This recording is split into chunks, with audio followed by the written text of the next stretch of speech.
from the Sensational Sex podcast. And we are so thrilled to have you join us on this October Live. We're doing a little bit of a live and a little bit of a webinar. So today what we're doing is celebrating those people who have come through a life challenging experience like breast cancer, and now they want to reconnect with their partner.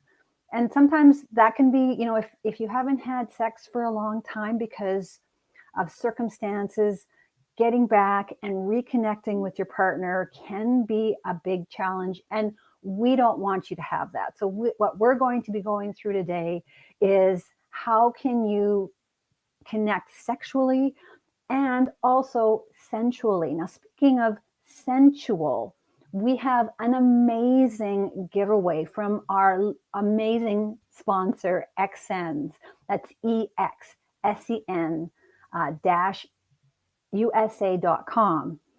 And so you can pick any product from the EXSENS product line as your gift. And what this is going to do, it's going to bring in sensuality. So the EXSENS product line, they have them like off the chain massage oils. They've got like crystal aromatherapy massage oils. They've got this amazing arousal gel that goes on and it like tingles, and it's really something. And if you're new to this kind of stuff, and some of us are new to this, they have a hot kiss lip gel. Amy's tried all of this. We can get her feedback. But what I'm saying is, like sometimes in order to get to the sexual, you need to move into the sensual first. And EXSENS is going to help you with that. So if you've not put your name into this draw, there will be a link in the description. So make sure to click on that link, get your name in. And Amy and I, we really want you to win. And we really want you to have amazing sex and sensuality. And here's Amy. Hi. Hey, Amy. I was just making sure we were linked up and broadcasting everywhere. Amy's had a big day. Amy has had a very big day, and and she's still ticking. And that's a testament to moms out there everywhere. Like we go, go, go, go, and yet we still have energy to do more stuff. So you can pull up energy from places you did not know that you had sometimes. So, and I'm definitely there, but so excited to be here with you, Dr. Trina, live. We don't often get to go live. No, and it's fun. Our special guest, Dr. Jess, who will be joining us shortly. But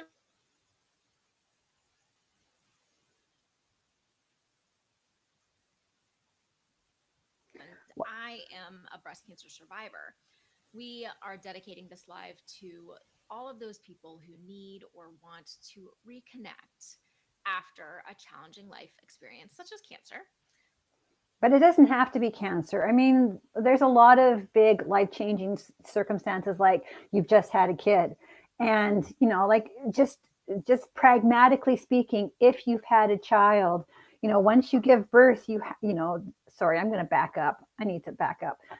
So often before you give birth, there's a time when you're not having intercourse with your partner, right? So, 2 or 3 months, because, anyway, who wants to, but then once you give birth, that's another couple months that you're not being intimate with your partner. So that's a good 5 or 6 months that you're not connecting with your partner. And I've heard from so many people, so many couples that say,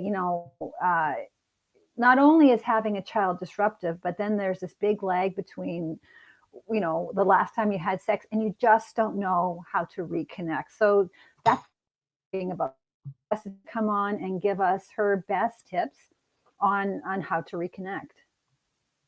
So excited to hear those, and it is really important.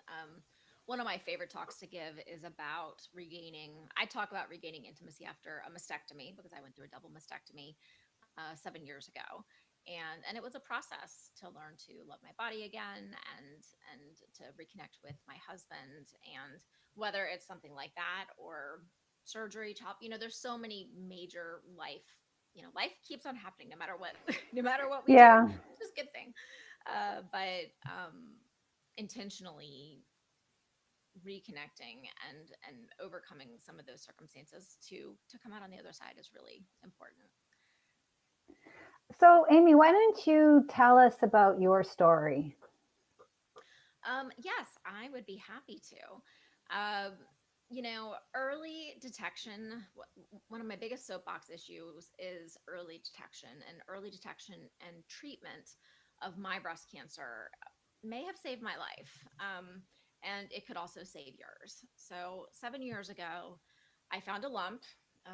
It was up here. People usually think that lumps are going to be in the breast, and typically they are, but I found one. It was slightly above, and I'm so glad that I went to go see my doctor about it.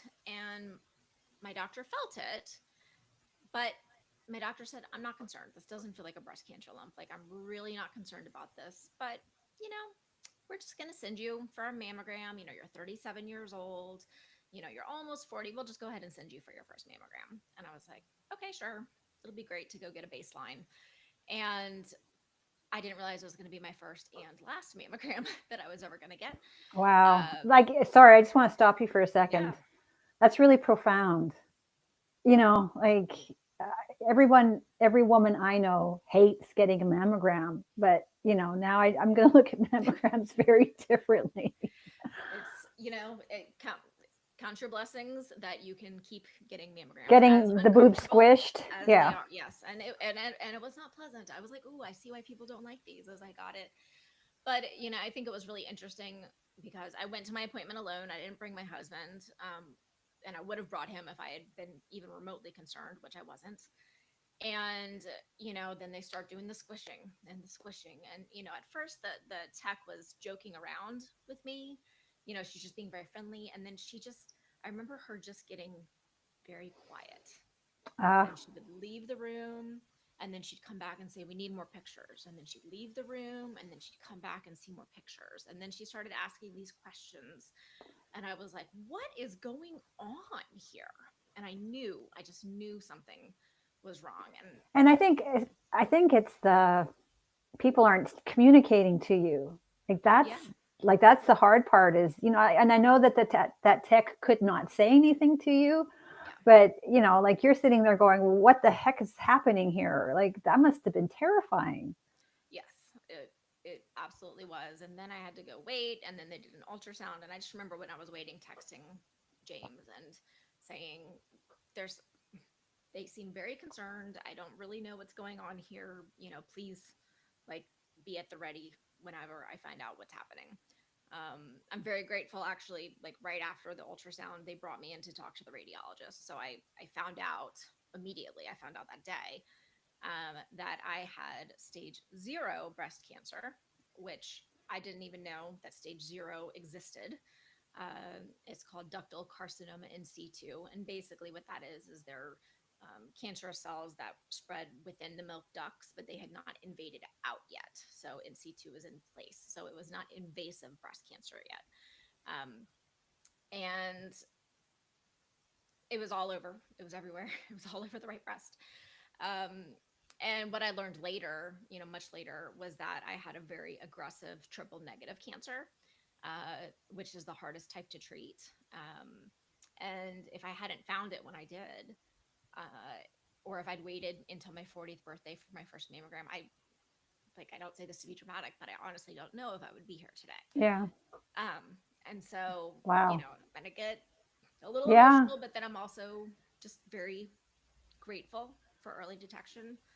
Um, and so if you're listening right now and you've been meaning to schedule that mammogram, it's been on your list or you had to reschedule it, like, please, please, please let this be a reminder to Well, do it it's I'm differently. glad you're saying this, Amy, because I'm a very healthy person, and when I go to my doctor and he recommends a mammogram, I'm like, man, like memories of the boobies being squished. I'm like, and I feel like what I'm hearing from you is it doesn't, just go and do it. Even if it's it doesn't matter that it's uncomfortable because Yeah. it's a really important thing to have done. Yeah. Well, and the lucky part for me, because of me discovering it as early as I did, is all I had to do, and it was a lot. So I'm certainly not discounting my experience, but I was able to have a double mastectomy, and I didn't have to do radiation, and I didn't have to go through chemo. And so for me, I say I was kind of one battle to win my war, and I'm exceptionally grateful that that was all that I had to go through, because I know that there are so many women out Mm-hmm. there who have gone through so much, who are going through so much right now. Um, and so I just am always like, I am just so grateful, and I just feel so lucky that I was able to catch it at that early point. So, And something also that you said is, it's not just, so at the top of this I was saying, reconnect with your partner, because that's really important, and it is really important to reconnect with your partner. And also it sounds to me like you had to reconnect with yourself, mm-hmm. like as a sensual and sexual person. And I think that's something maybe a lot of us take for granted, is, like after something like this, you aren't seeing your body the same. Like how you see yourself as a sexual person or sensual person is not the same. And you've got to get, I guess, for lack of a better term, you got to get your mojo back. Yeah, yeah, it was a process. It wasn't a conscious process as I did it. I've been able to kind of look back and see what I did and how I went through that. But from 2 years, every time I looked in the mirror, all I saw was scars, and I just saw this battered body that didn't look like mine anymore, um, and I didn't like it. I didn't like the way, and it would immediately flash me back. And so I just kept. It's like every time I looked in the mirror, I would have to like relive it all over again. And that's what I hated, because I was like, I'm done. Like, I'm ready to move past this. Like, I'm ready to go on. But every time I looked in the mirror, it was just brought it right back. And um, so I really had to do a conscious, reconnecting with myself, getting to love my body as it was now, and just starting to explore sensuality in a different way. Yeah. Well, do you have like a best idea? Like what was one of your best ideas for reconnecting after this big life changing I circumstance? think being patient with yourself, giving yourself some grace, but not being afraid to explore. I do remember there was one evening, so I'm pretty numb from here, from chest down to my waist. But I was very curious. I was like, I wonder actually how much feeling, because my feeling has started to come back a little bit. It's weird, it changes. And so, I took some time to just kind of like explore my body and just feel different areas. Just, I was like, let me see what sensation I do have. Um, there's some really beautiful ways of creating erotic sensations in other areas of your body other than the areas that we would typically think of. So you can, there's a wonderful book called A Better Normal by Tess DeVez, and they talk about different ways of creating other erotic areas of your body, which is pretty fascinating. And recognizing that it doesn't just have to be you know the breasts. There's different ways of exploring sensuality. So it was a conscious process. I'm grateful that I had a very patient husband who just was with me every step of the way, and just let me do things on my own time. So I see Dr. Jess. There she is. Hello, Dr. Jess. How are you? Oh, there, good. I was waiting for you to talk just so we can make sure that you were here. Well, everybody, this is the world famous Dr. Jessica O'Reilly, and we're so, and I'm sorry for joining us. Amy was just sharing her story of being a breast cancer survivor, and we were just talking about her best ideas for connecting, like connecting with herself, but also connecting with her husband after the surgery. And what I'm taking from Amy is that it was like it was a process, like she had to connect with herself, and then she had to learn to reconnect with her husband. And I'm sure, Amy, like I want to get to Dr. Jess here, of course, because she's our special guest. But was it weird? Was it weird reconnecting with your husband? I mean, yes and no. My choice was just to dive right in. So, Okay. Well, no, you're that way. You're like, let's just yes. go. Like, come on, let's bring the Which is products in. Let's bring everything in. Let's just throw yeah, everything at it and go. Okay. yeah. So, but we've got Dr. Jess here. So, Dr. Let's Jess is a Toronto-based sexologist. Toronto. Yes. Shout out to Canada. A Uh-huh. PhD, author, and television personality. She's an award winning speaker, and Jess has worked with thousands of couples from all corners of the globe to transform their relationships via her wildly successful Marriage as a Business program. Yeah, and from Prague to Istanbul to Albuquerque and New York City, her relationship retreats receive rave reviews, and you'll find out the moment she opens her mouth, you'll find out why, from some of the most powerful couples in the world who are drawn to her enthusiastic, practical, and no nonsense approach to happily ever after.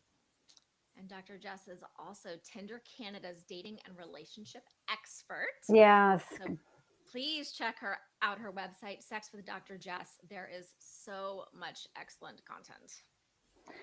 And just as a reminder to everybody, before we dive into Jess, make sure this is your last chance to enter to win the XN product of your choice, to bring sensuality into your bedroom. So make sure to go to the link below. Now, Dr. Jess, I follow you on social media. It's just a delight to see you. And you do couple retreats all around the world. So you're flying everywhere, and I'm a mom. So I'm at home and I'm driving my kids to school, and I'm seeing that you're in Prague and you're in Egypt and you're in this, and I'm like, "Oh, that's really nice," as I pick my children up. So, and what I really love about your social media posts is that you post what you learn from each retreat, each couple retreat. So can you give us a few ideas on what you've learned from happy couples around the world? I'd be glad to. First of all, it's so nice to see you both. Thank you so Yeah, much for having me. I also follow and admire your work and appreciate it so much. You know that from a long time ago. yeah, we've been doing this for So a while. yes, yes, it's funny. I'm a dinosaur in the field now, and it just happens overnight. That's the Yeah, way it goes. yeah. So let me think. So my latest retreat was in Singapore a couple of days ago.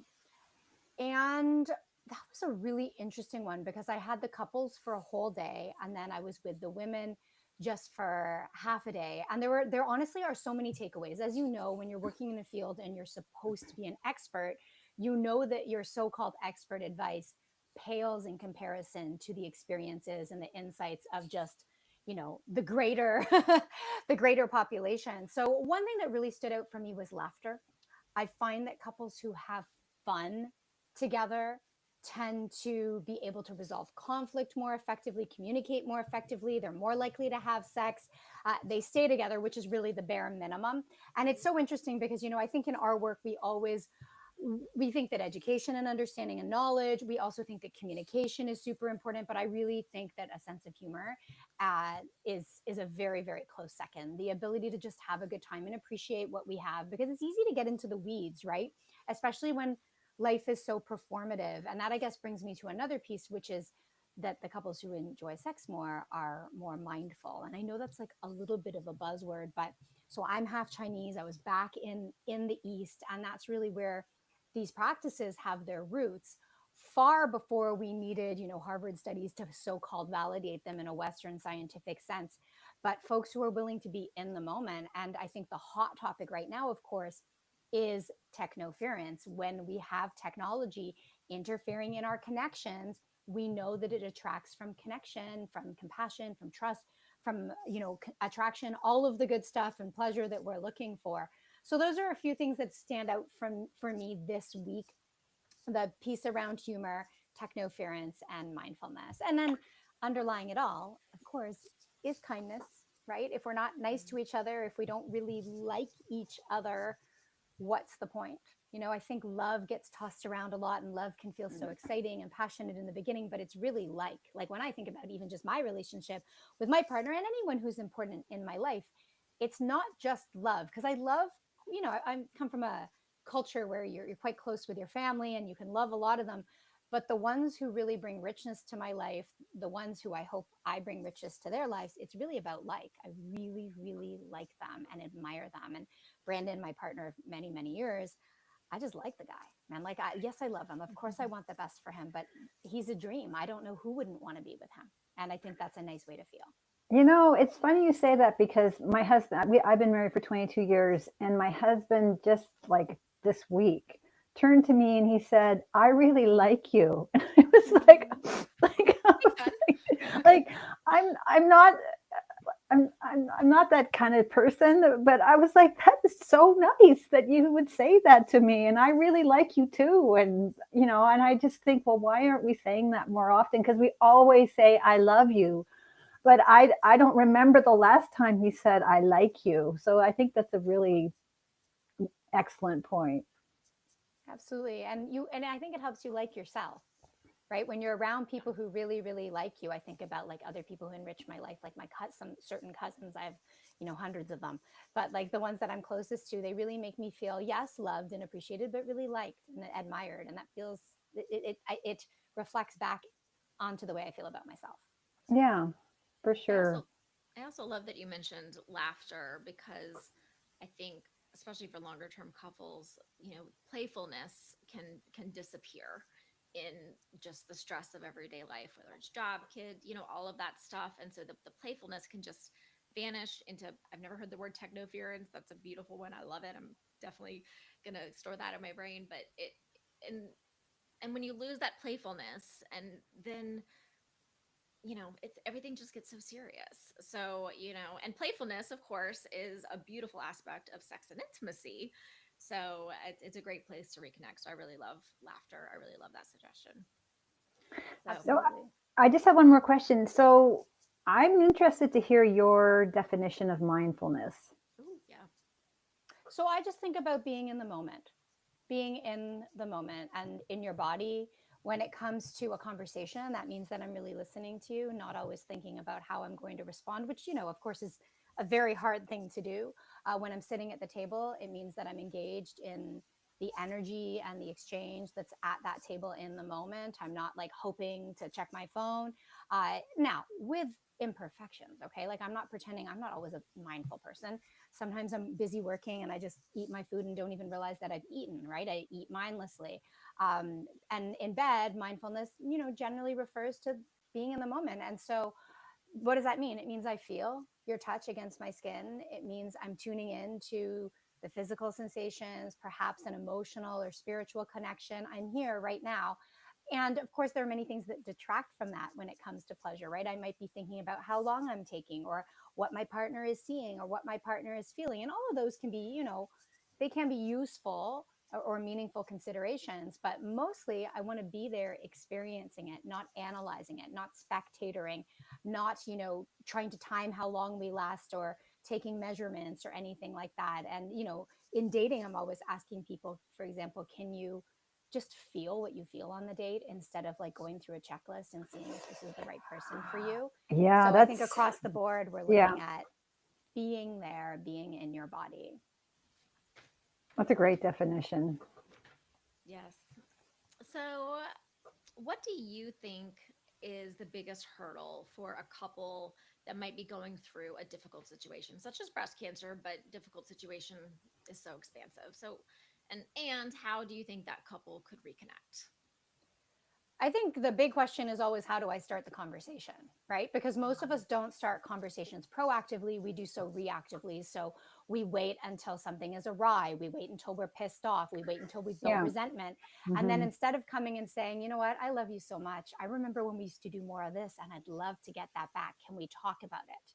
We say, like, you never do this anymore. Or we used to do this, or you're not even going to be bothered, or there's no point in even talking about it. And so if we make, and this is, the work that we all do, if we make these conversations the norm instead of the exception, if we make them preventative as opposed to responsive, I think we have more fruitful outcomes. So it's the starting of the conversation.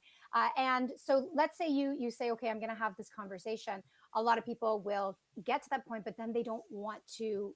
They want to avoid two things. They want to avoid awkwardness, which is so important. Awkwardness is part of the fun of all human connection, including sex, but they also don't want to disrupt the peace. So you tend to fight about things or talk about serious topics when you're activated, when you're angry, when you're pissed off. And then when things are going well, you're not thinking, oh, why don't I disrupt this beautiful, calm, connected day with a conversation about a difficult topic? And so one thing I think we have to do is just give ourselves permission to have uncomfortable conversations that aren't perfect, to be able to even say to a partner, I've been thinking about this thing. I don't want to like create tension right now because I know we're having a great day, but I still think it's important. Does this seem like a good time to you? Right? To just admit, I feel awkward. I feel uncomfortable. We talk on a different plane, we talk about parents, talking kids about sex. And like one of the most important pieces of advice is that you don't have to be perfect. You're allowed to tell them, like, this is actually really hard for me. My mom or my dad or my parent never talked to me about this, and I want it to be different, but I don't know everything. So similarly, in our partnerships, we want to be able to do the same. So we come in a proactive way. We start with the genuine positive, right? Being able to recall something positive, because usually we start talking when there's a rut or there's some sort of an impasse, or we run into a difficult situation. And then really giving ourselves grace to not have perfect conversations, to get frustrated, to be jealous, to be insecure, to feel uncomfortable, and making space for those feelings. So I would love to be able to give the tip or the trick or the strategy, but really it's about emotional literacy and having the capacity to feel all the feelings, name them, make space for them, not accuse our partners of their feelings, like saying things like, oh, well, you're just insecure. Yeah, that's what I'm saying. I'm a human being. So at times I'm insecure. And to understand that it's not a one-shot deal. Like if I start a conversation and it doesn't go great, guess what? We can have a second conversation or a third conversation, and we're probably going to get better at it along the way. Yeah, that's great advice. And that's something Amy and I talk about too, is, being proactive instead of reactive, like when you're in the flow with your partner, just acknowledging it. And, but I also like your idea of emotional literacy, and I also really loved your enjoy the awkwardness. Like, the next time I'm having a fight with my husband, I'm going to enjoy the awkwardness. I'm going to think about that. And sorry, go ahead. No, you go. Oh, I was just saying, and not striving for perfection. I can really relate as a parent and as a person of just like, I'm not perfect. I don't know all these answers, but I love you, and I really want to figure out like the right path here, because it doesn't, there's no like manual for life much, and there's certainly no manual for reconnecting after intimacy, after some sort of difficult thing. That's why people come and speak with people like us. But when we can let go, it's the striving for perfection, I think, just does so much damage on so many levels across the board. But I also want to add in here, like, not everybody's like me, but I know that, not wanting to rock the boat, I think in that frame of that, not wanting to create a mess when there is no mess presently. Like I get so in my head about how do I approach this? Like, what do I say? Like, what can I say that's not going to set everything off? Because we're in a good place now. And I think it's not really perfection, but it is sitting inside my head, like thinking and thinking and thinking. And sometimes you just gotta say it, right? And, and I find that most of the time it's not creating the awesome awkwardness that I thought it was going to create. Like it is still awkward, but it's not anywhere near what in my head it was going to be. If that makes sense. Absolutely. Yeah. When we're nervous about a conversation, we tend to catastrophize, right? And we think, oh, it's going to blow up. But then the moment you actually have that conversation, it's almost never as bad as we think it's going to be, right? Yeah. And yeah, I think there's something there that the more we do it, the more we realize that's the case. But the more we avoid it, the more we reinforce that anxiety. Yeah. And I feel like these conversations, there's a maturity to them. Like, would I have been able to have this conversation when I was 20? Not. But now that I am a lot more mature, it's easier to have that conversation, and a lot of it is I have maybe a lot more self-esteem and confidence and so I'm not going to put up with the nonsense that I put up with when I was 20, and maybe that's a part of it. I'm not sure, but I think there is a maturity that comes with these proactive conversations. Yeah, and I try and give people exercises too, so that it doesn't have to be, we have a problem, let's look for a solution. It can just more be about, we're in this space together, let's enhance it, right? So, Mhm. like, for example, if you're coming back from a specific challenge, or there's been a shift in your life, or you have a big transitional moment or period, I'll give people the fire and ice list, where you're basically just writing down everything in your life that could potentially light your intimate or sexual or erotic fire. So, everything from the practical, like putting a white noise machine in your room so that you don't hear like the kids in the next room, or something more relational, like making sure that you check in during the day so that you're building some sort of connection and not just expecting your partner or yourself to be a light switch, or something physical, like, if I wear certain clothes, I find I'm more in the mood, or if I exercise, I find I'm more in the mood, or if I don't take phone calls from certain people after a certain hour, I find that, the sex is better, or if I don't, check my emails. All of these things, like, we can create this huge fire list of everything that can create space for eroticism and pleasure, and then create the ice list, which is everything that melts that potential. And I have clients who, I'm thinking about this guy in Romania, and I did a session there, I'm going to say 5 years ago. And we gave him the fire and the ice list, and we worked through it. And he brought it back maybe 2 years ago. So 3 years later. And he's like, I've been adding to this list, and I have a new partner, and she created hers. And we share this list to figure out, how do we invite more of the fire into our life? How do we invite more of the ice? And so that's, a proactive exercise that isn't really starting from a place of deficit. It's just from a place of, I like pleasure. And when we center pleasure, we have something to focus on that isn't blame or accusation or feeling as though we're falling short. It's all about the question of, like, are we seeking pleasure together? Pleasure of all kinds, like Yeah, emotional and I pleasure, what I hear relational, from this spiritual. is you're putting mindfulness into people, like they're starting to be aware and pay attention, like so when they are doing an activity on their fire list, it's like they're like, oh, like they're now aware that it's their fire, and they're like, yes, and it's like getting them into the right mindset. So that's great. But we're going to pivot now, because you are uh, Canada's Tinder relationship expert. Congratulations on the new job. You're so deserving. Thank you. So there are single people who are watching, that also need to put themselves out there after a challenging time. So do you have any dating advice for those people?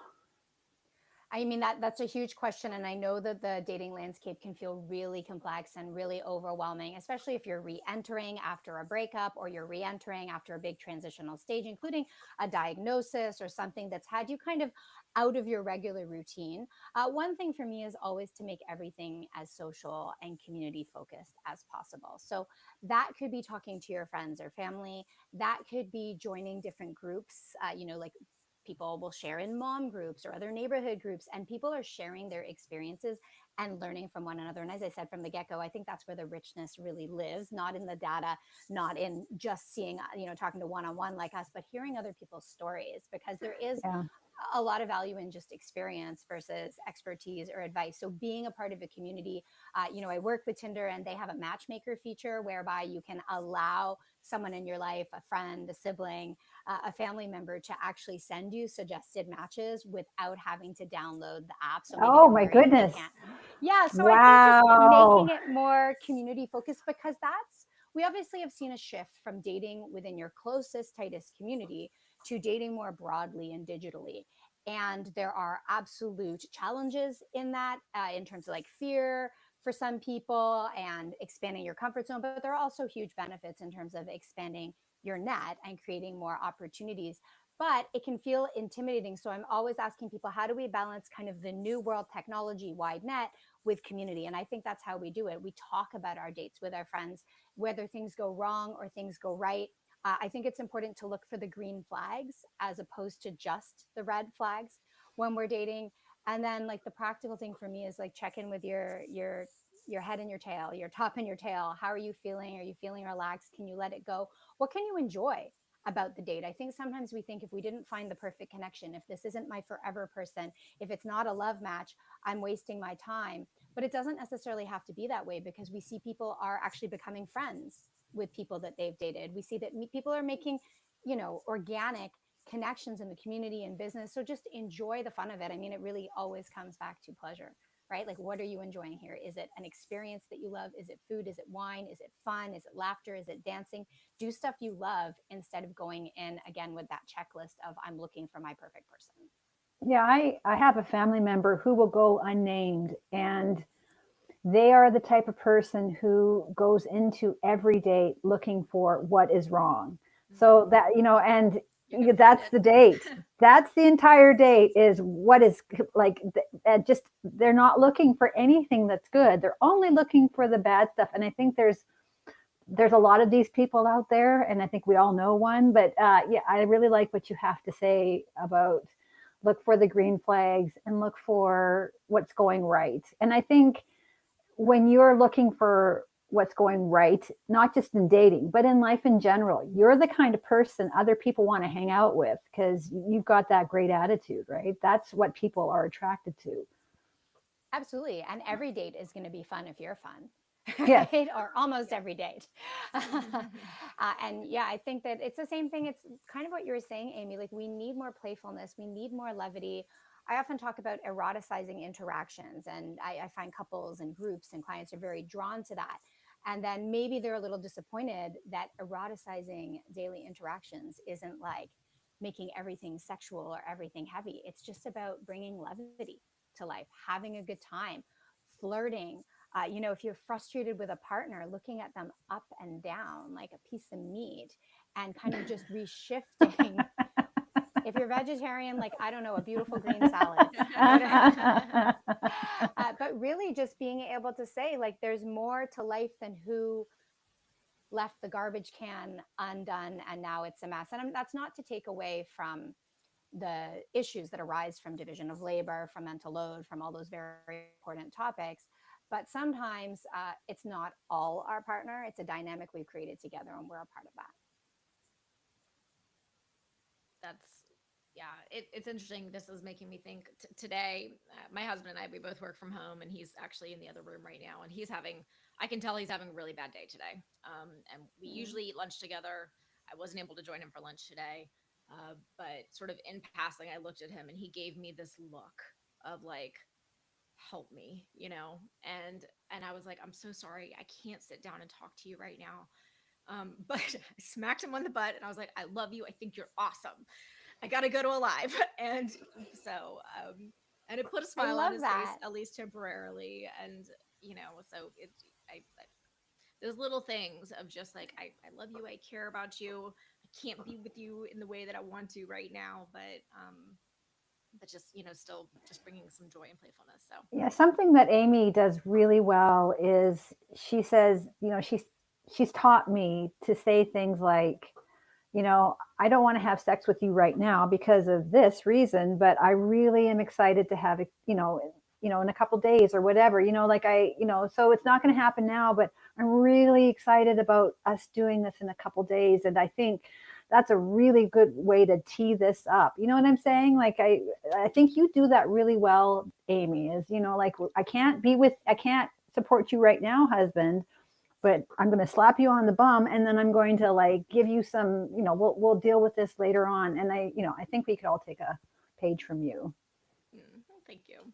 I Yeah. love that. And that validation is something we all are looking for, right? I think, especially like in hetero relationships, there's oftentimes like a gendered pursuer, pursued dynamic, and everybody wants to feel desired, right? So that smack on the ass is, or the butt, is just like an indication that I'm thinking of you in whatever way, and that we need to be valid. You'll hear like, oh, shouldn't look for external validation. We all need external validation. We're Mhm. social people. We're part of a human community. We need validation.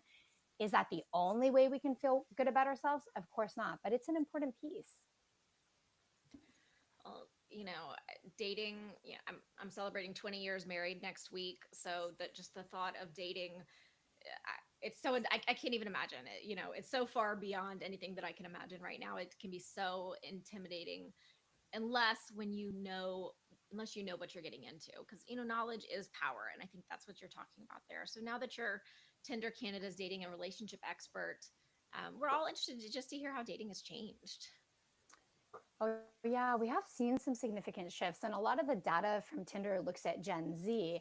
But I really think that all of us, like, I don't know, I guess I'm a geriatric millennial. You might be in different kind of generations, but I think we can all learn something from Gen Z. So, one thing that I'm really loving is this trend of NATO dating, so not attached to outcome. Meaning, I'm just going to see where it goes. And people think that's an abandonment of connection, or we're no longer having meaningful relationships. And I actually think it's the opposite. I think it's about people being a little bit more honest about what they want, which is that honestly, none of us have it figured out and we're not entirely sure. I might be open to something casual, I might be open to something serious. And I think that there's a richness in those conversations that perhaps didn't exist 10, 20 years ago. I mean, it existed, but it exists more with greater prevalence today because we are communicating more openly. Because, and part of it has to do with digital technology, that you can actually indicate there what you're looking for. Whereas previously, you wouldn't go on a date and say, okay, so what is it you're specifically looking for? I think we're starting to normalize those conversations both online and in person. And, I think that we're seeing more equitable dating. We don't have the same expectations around who should pay based on whether or not you have something dangling between your legs or not. And I and I see that obviously more relationships are starting online. And I actually had a conversation with two other women this morning who are also my age, and one of them was talking about how, not related to dating, but one of the best ways she and her husband resolve conflict is via text. And I was saying that when I first started in this field, I remember all the therapists saying, no, you should not be resolving conflict via text. It lacks tone, it lacks nuance. And I remember thinking, but how does it lack tone when I can use emojis? Yes. Could things be misinterpreted? Absolutely. But so can the words coming out of my mouth. Mhm. And so I think that's another real shift, is that we're building relationships online, but we're also maintaining relationships partly digitally. For me, for example, I would travel for work all the time, and I would be without my partner for days or weeks at a time. And so a big part of our relationship was digital. Does that take away from the connection we have?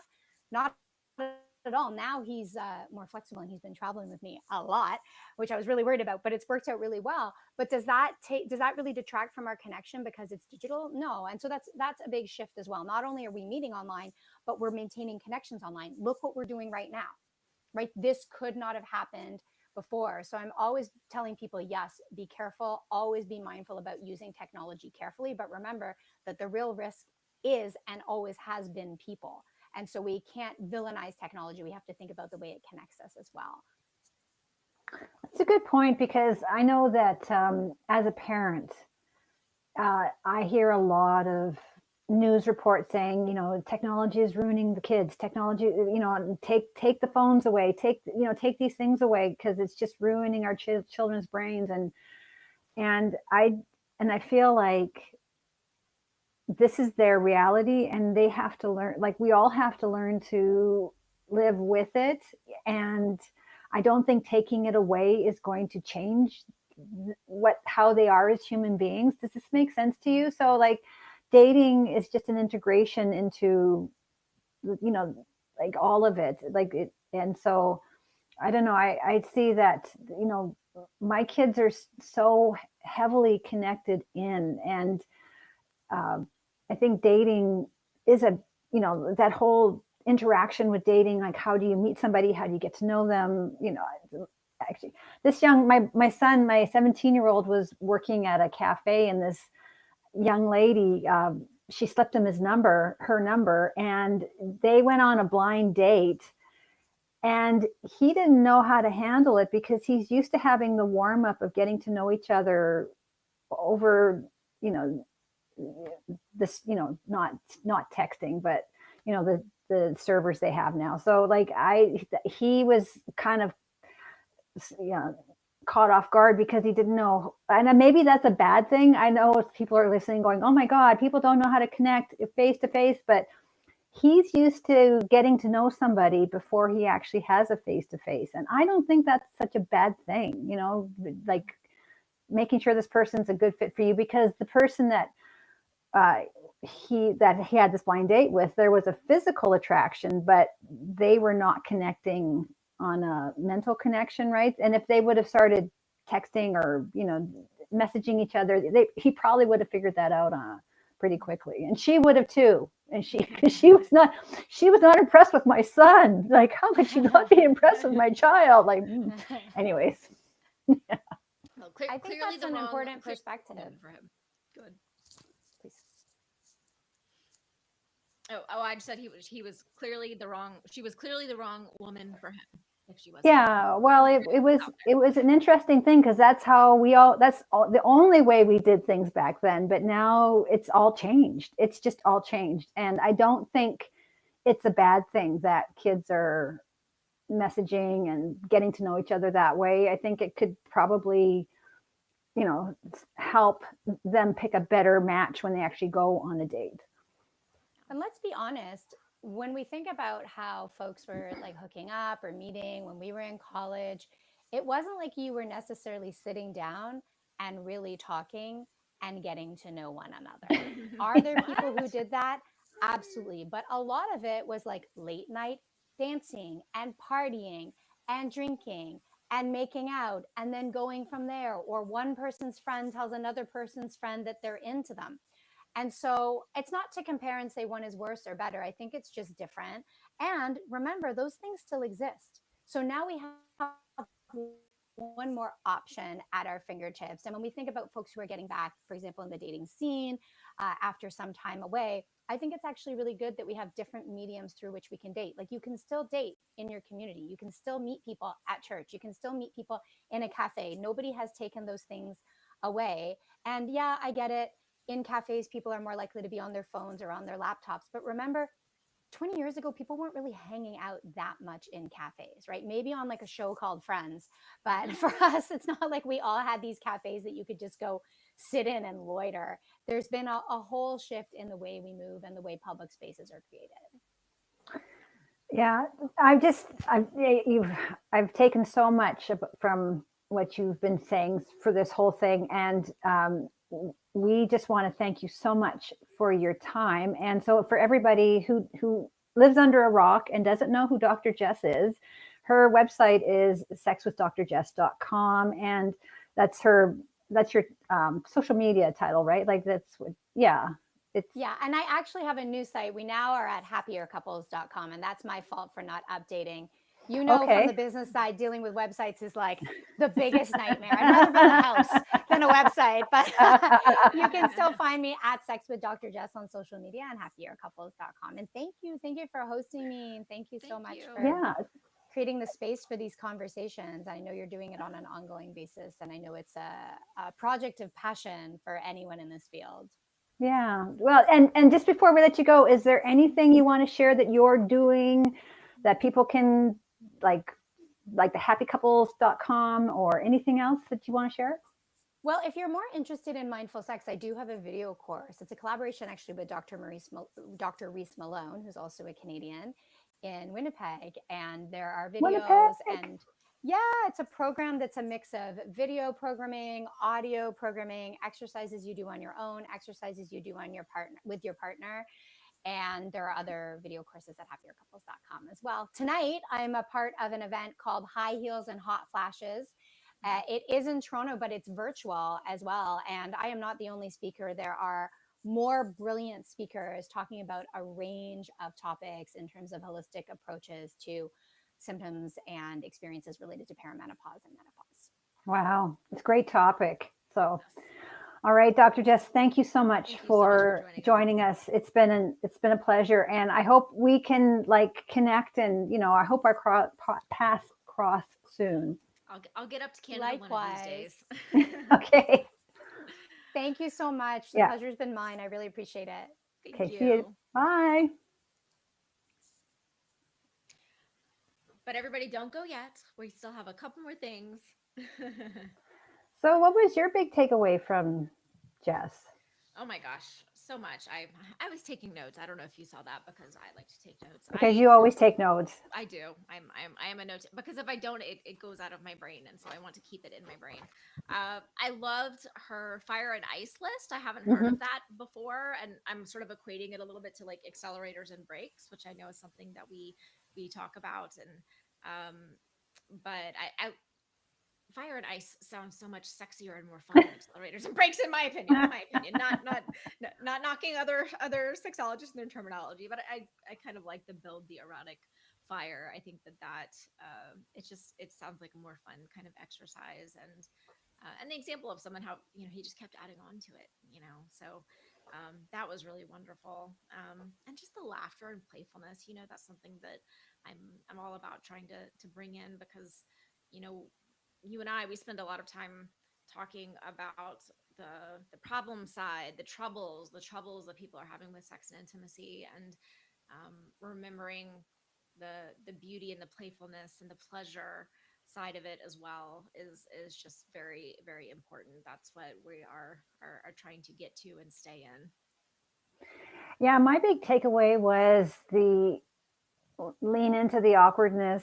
And I think if you go in not being afraid of the awkwardness, it isn't so scary anymore. Like it's Yeah. still going to be awkward, and yet I feel like if you know that you can make it through this awkwardness and get to the other side, and that by having this awkward conversation, it's just going to help you have bigger awkward conversations. Like like you're slowly moving yourself up in these, in your ability and maturity and confidence to have these conversations so that you can create better sensuality and a better sexuality with your partner. This whole idea of leaning into the awkwardness is, I feel like that's a really strong takeaway. Yeah, I think that people avoid conversations. They avoid doing things because they're like, I don't know what's going to feel awkward. What if I say? What if it doesn't go well? And yeah, leaning into it and just saying, okay, this is awkward, but here we go because we need to talk about it. So definitely a beautiful, beautiful takeaway. So glad that she joined us. That was just fantastic. She's dynamic, really Yeah, fantastic. she's really something, isn't she? Yeah, totally.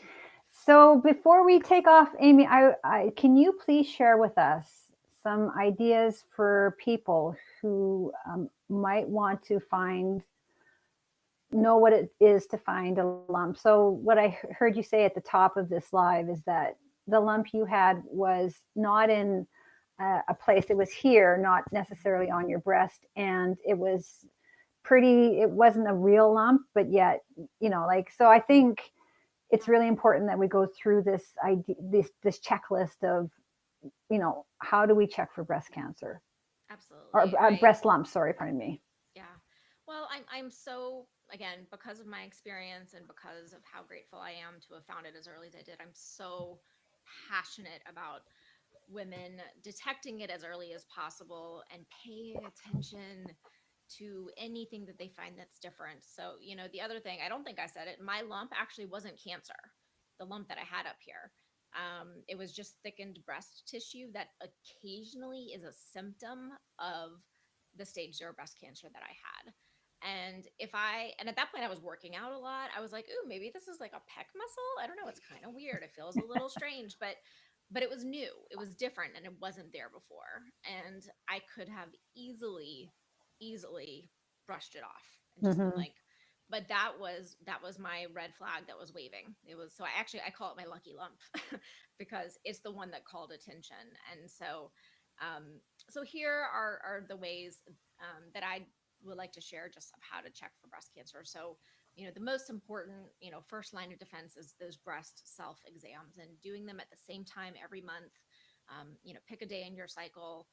For a lot of people, the easiest day to remember is, the day after, your period ends. Uh, if you aren't menstruating anymore, pick a calendar day in the month. And doing them in the shower is a great time. You're already naked, you're already kind of feeling around, so soap up, and just really get to know every millimeter, every bump, every lump. Some women have very dense breasts, but just get to know everything. So that if you do feel something different, do not hesitate. Do not hesitate to call your doctor. This is the other thing is I don't know. I'm scared. I'm scared to find out. I don't know. And I'm like, girl, go find out. You need to go and you know hopefully rule this out.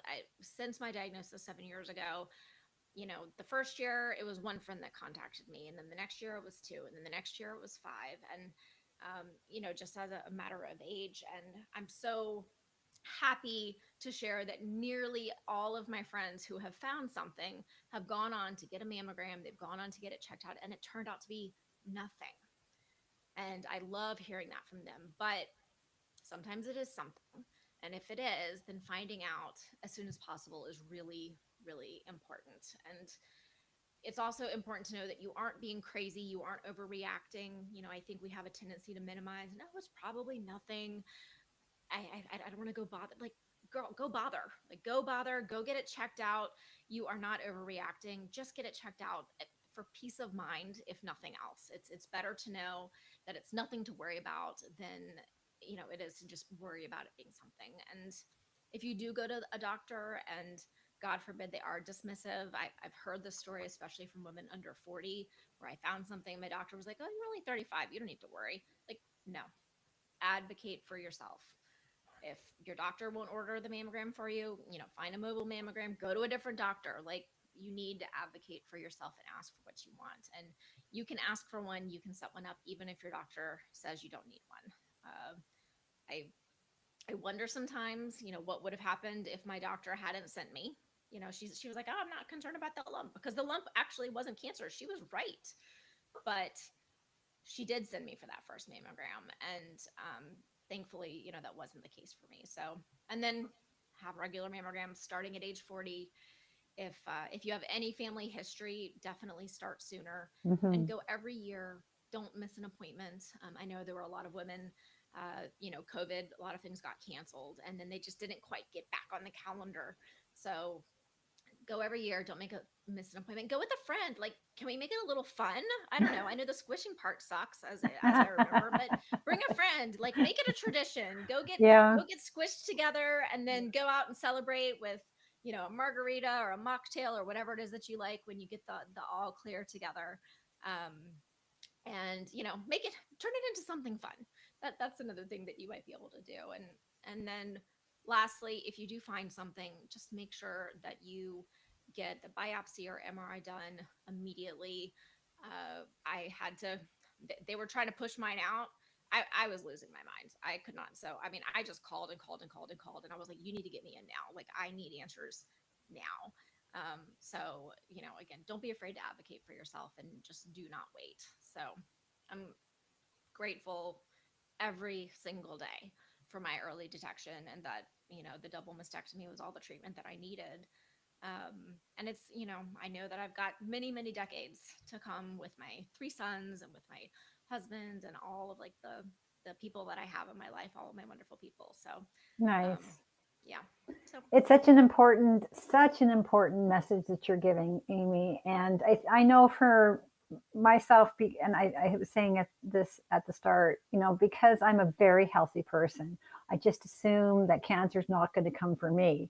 But that's not the reality, right? So, I think it's for people. I think for people like me, I need to hear this message over and over again. Yes, you do need to pay attention, and yes, you do need, like, it's like, I'm a sexologist, and I'm admitting something that I'm a very, very ashamed about. So here it is. So I feel really, I've been going to the same doctor for 22 years. And it's really awkward when he does a breast exam on me. And it's just, and I hate it so bad because I'm so familiar with him, and it's like, he's not registering it this way, but for me, it's just so weird. And, and I just have to get over that because, it could, me feeling weird with my doctor doing these breast exams or doing a pap smear or, going and getting a mammogram or whatever it is, because I'm feeling weird about it, that could cost me my life, so I just gotta. And And one suggestion that I'll throw out there, and I know you've been seeing him for 22 years, and that's wonderful. But if you aren't feeling comfortable, maybe it's time to explore another doctor. Not because of anything that he did wrong per se, but Yeah, you know, I there's live in always I live in opportunities. Calgary, and there's a shortage of doctors. Oh, So is there? Okay. we're just so lucky to have him. But I talked to him about it. He said, "Why don't you come, and why aren't you getting pap smears on a regular?" And I'm like, "Because I feel weird at you looking at my vag. I just." And he said, and he sat me down and he said, "You know what? This is just clinical for me." Like, and he was very, you know practical, and it did make me feel better to have that conversation with him. But he's like, get over yourself, just get over yourself. We're here for your health, and it does looking at your vagina doesn't mean anything to me. So It doesn't. It doesn't. my vulva, sorry, look, he's Yeah. looking in my vagina and looking Yes. at my vulva. But anyways, yeah. So, Amy, I think this has been an excellent live, with Dr. Jess giving all that great information and you sharing your story. So, I think we're done here. I think there's nothing more that we can say. Well, and if you are here and still listening, then make sure that you go open up your podcast app and look up the Sensational Sex Podcast.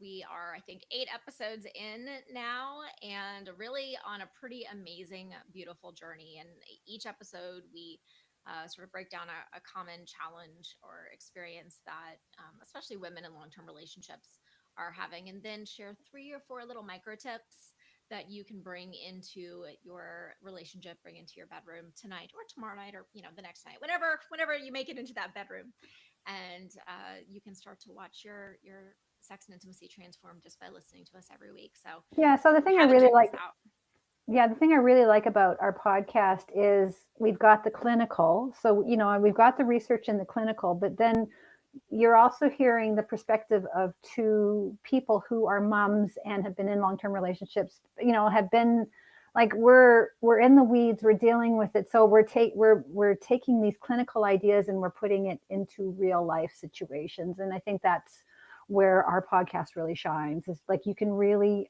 identify yourself in a lot of what we're saying. At least I hope so. that's what we strive for sure. So check that out. And if you love it, please, please, please give us a 5-star review. That really helps the algorithms, and it helps to bump our podcast up in front of new eyes. So, well, we're going to sign off, but thank you for joining us. One of these days we're going to get together in the same room, but I always like hanging out with you, Trina. And it was just such a blessing to have Dr. Jess with us today. Yeah. Well, thanks everybody for watching.